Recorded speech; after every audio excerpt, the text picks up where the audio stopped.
Hello friends, तो कैसे हैं आप लोग। आज हम लोग एनसीईआरटी का चैप्टर ट्रायंगल से स्टार्ट करेंगे, जो कि चैप्टर 6 है क्लास 10th का।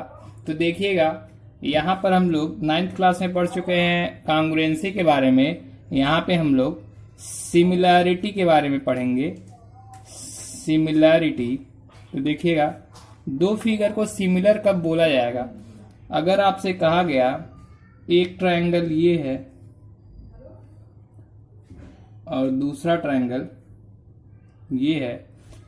पहला वाला ट्रायंगल जो छोटा वाला है उसका नाम है ए बी सी, दूसरा वाला ट्रायंगल है डी ई एफ। देखिएगा, दो फिगर को सिमिलर तब कहेंगे जब उनकी करस्पॉन्डिंग एंगल, पहला कंडीशन क्या है सिमिलर होने के लिए, करस्पॉन्डिंग एंगल इक्वल हो। देखिएगा, करस्पॉन्डिंग एंगल कहने का क्या मतलब है। अगर हम ट्रायंगल ए बी सी लें और ट्रायंगल डी ई एफ और ये कहें कि दोनों फिगर एक दूसरे के सिमिलर हैं, इसका मतलब ये होगा कि एंगल ए के इक्वल एंगल कौन होगा, डी। एंगल ए जो होगा वो एंगल डी के बराबर होगा। एंगल बी जो होगा वो एंगल ई के बराबर होगा, और एंगल सी जो होगा वो एंगल एफ के इक्वल होगा। पहली कंडीशन थी। दूसरी कंडीशन है करस्पॉन्डिंग साइड जो है वह प्रपोर्शनल होना चाहिए। कैसा होना चाहिए, प्रपोर्शनल। तो देखिएगा प्रपोर्शनल का क्या मतलब है। हम कहें ट्रायंगल ए बी सी और triangle D E F similar है। अगर ये दोनों ट्रायंगल सिमिलर हैं, इसका मतलब क्या है,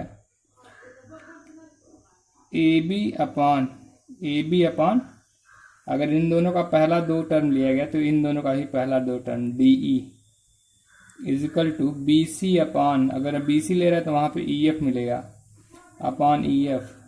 और अगर ए सी ले रहे हैं पहला और तीसरा तो यहाँ डी एफ। ये दो कंडीशन है। इन दोनों कंडीशन के बेसिस पर हम कह सकते हैं कि दो पॉलीगन या दो ट्रायंगल आपस में सिमिलर होंगे। इसके बाद अगर आपको इम्पॉर्टेंट बात बताई जाए तो देखिएगा ये होगा नोट्स में कि कोई भी कॉन्ग्रुएंट फिगर सिमिलर हो सकता है। कोई भी कॉन्ग्रुएंट फिगर, तो लिखेंगे देखिएगा, any two congruent figure is always similar. इसका मतलब क्या होगा, कोई भी दो कॉन्ग्रुएंट फिगर आपस में सिमिलर हो सकते हैं, लेकिन जो दूसरी कंडीशन है वो देखिएगा, but two similar figure must not be congruent. Must not be congruent. क्या कहा गया कि दो सिमिलर फिगर जरूरी नहीं है क्या हो, कॉन्ग्रुएंट हो, लेकिन ये हमेशा जरूरी है कि अगर दो फिगर कॉन्ग्रुएंट हैं तो हमेशा वो सिमिलर होंगे। फिर हम बात करने चलते हैं आज एक्सरसाइज 6.1 एनसीईआरटी के बेसिक कॉन्सेप्ट। आपके लिए केवल इतना ही है सिमिलरिटी के लिए कि आप उसे पहचानना सीखें। एनसीईआरटी के पहले क्वेश्चन का पहला सेक्शन ए है, ऑल सर्किल्स आर। तो देखिएगा सभी सर्किल को बोला गया, तो सभी सर्कल आपस में कॉन्ग्रुएंट नहीं होंगे, सभी सर्किल आपस में सिमिलर होंगे। तो यहाँ क्या भरा जाएगा, सिमिलर। क्यों ऐसा कहा गया, क्योंकि देखिएगा एक फिगर है इतना छोटा, दूसरा सर्कल है उससे बड़ा, और तीसरा सर्कल है उन दोनों से बड़ा। ये दोनों सर्कल एक जैसे दिख रहे हैं। कैसे हैं, एक जैसे दिख रहे हैं, लेकिन इनका रेडियस, अगर इसका रेडियस r1 हो, इसका रेडियस r2 हो और इसका रेडियस r3 हो, तो देखिएगा r1 छोटा होगा R2 से और R3 से। कहा क्या गया कि ये तीनों सर्कल एक दूसरे के सिमिलर हैं मगर एक दूसरे के कांग्रुएंट इसलिए नहीं है क्योंकि तीनों का रेडियस बराबर नहीं है। चल रहे हैं इसी के दूसरे, तीसरे और चौथे सेक्शन पर। देखिए आगे, पहले एक्सरसाइज में आपको बेसिक कॉन्सेप्ट सिमिलर ट्रायंगल्स के बताए गए हैं। तो देखिएगा उसके सेकंड पोर्शन में कहा गया है ऑल स्क्वायर्स आर, सभी स्क्वायर कांग्रुएंट होंगे या सिमिलर होंगे। तो सभी स्क्वायर कैसे होंगे? सिमिलर होंगे, सभी स्क्वायर सिमिलर होंगे। फिर तीसरे सेक्शन में देखिएगा क्या कहा गया है are dash triangles are similar. कैसे ट्रायंगल्स सिमिलर होंगे? पहला ऑप्शन है आइसोसेलेस, दूसरा है इक्विलैटरल। तो इक्विलैटरल ट्रायंगल आपस में सिमिलर होंगे। फिर चौथे सेक्शन पे क्या कहा गया देखिएगा, कहा गया two polygons of same number of sides are similar. अगर दो polygon same number of side रखते हो तो पहला देयर करस्पॉन्डिंग एंगल्स आर। तो आपको इनिशियल में ही बताया गया था उनके करस्पॉन्डिंग एंगल कैसे होने चाहिए? इक्वल। तो उनके करस्पॉन्डिंग एंगल हो गए इक्वल एंड करस्पॉन्डिंग साइड कैसे होने चाहिए? प्रोपोर्शनल। तो यहां हो जाएगा प्रोपोर्शनल। चलते हैं एक्सरसाइज 6.1 के दूसरे क्वेश्चन की तरफ। देखिएगा दूसरे क्वेश्चन में कहा गया है कि two different examples of pair of similar figure. पहला पोर्शन है, उसका दूसरा पोर्शन है नॉन सिमिलर फिगर। तो सिमिलर फिगर के लिए देखिएगा एक ट्रायंगल ABC और एक ट्रायंगल DEF कंस्ट्रक्ट किया गया है। ABC DEF और बोला गया ये दोनों फिगर कैसे हैं? सिमिलर। क्यों ऐसा कहा गया है वो ध्यान दीजिएगा। ऐसा इसलिए कहा गया है क्योंकि इनके करस्पॉन्डिंग एंगल इक्वल हैं और इनका जो करस्पॉन्डिंग साइड का रेशियो है वो प्रोपोर्शनल है। दूसरा फिगर अगर हम देखें तो देखिएगा एक पैरालेलोग्राम ले रहे हैं ABCD और एक दूसरा पैरालेलोग्राम ले रहे हैं EFGH, सॉरी H है ये। तो यहां से देखिएगा जो एंगल A होगा वही एंगल E होगा, जो एंगल B होगा वही एंगल F होगा, जो एंगल C होगा वही एंगल G होगा और जो एंगल D होगा वही एंगल H होगा। उसके बाद जो करस्पॉन्डिंग साइड एक AB की है वही करस्पॉन्डिंग साइड EF की।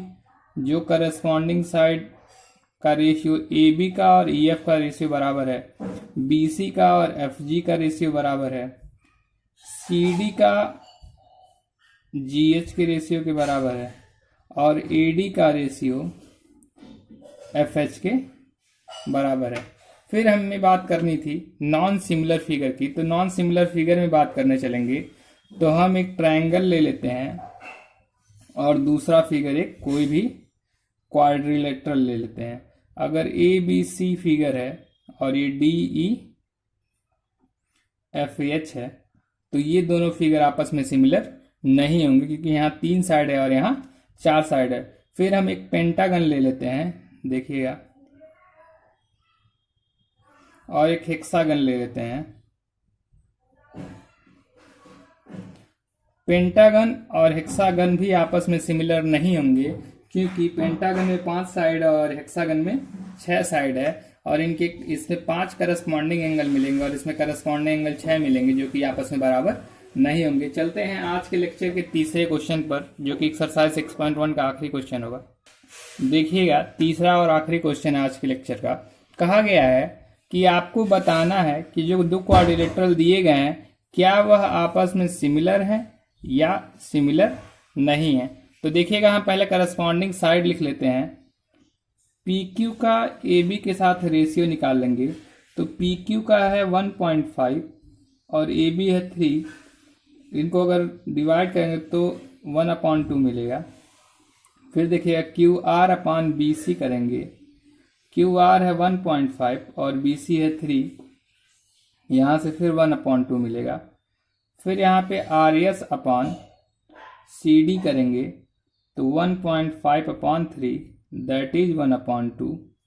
फिर एक बच गया P S upon A D, यहाँ से क्या होगा 1.5/3 1/2।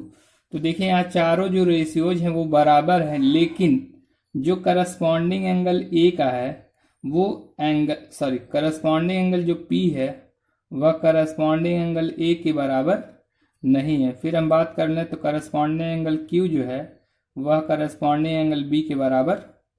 फिर हम बात करेंगे तो एंगल आर जो है वो करस्पॉन्डिंग एंगल सी के बराबर नहीं है। और अगर हम यस की बात करें तो यस भी करस्पॉन्डिंग एंगल डी के बराबर नहीं है। क्यों? क्योंकि जो आपका क्वाड्रिलेटरल है, quadrilateral P Q R S, वह एक रोम्बस है, वह एक रोम्बस है। और जो quadrilateral A B C D है वह एक स्क्वायर है। और कभी भी स्क्वायर और रोम्बस आपस में सिमिलर नहीं होंगे, क्योंकि उनके सभी एंगल्स की वैल्यू रोम्बस की अलग अलग होती है और स्क्वायर के सभी एंगल्स की वैल्यू सेम होती है 90 डिग्री। ठीक है, कल जब हम लोग आगे बात किया जाएगा तो हम लोग पढ़ा जाएगा बहुत ही इंपॉर्टेंट टॉपिक जिसको थेल्स थ्योरम के नाम से जानते हैं। थेल्स थ्योरम, या इसी को दूसरे नाम से जानते हैं बेसिक प्रोपोर्शनलिटी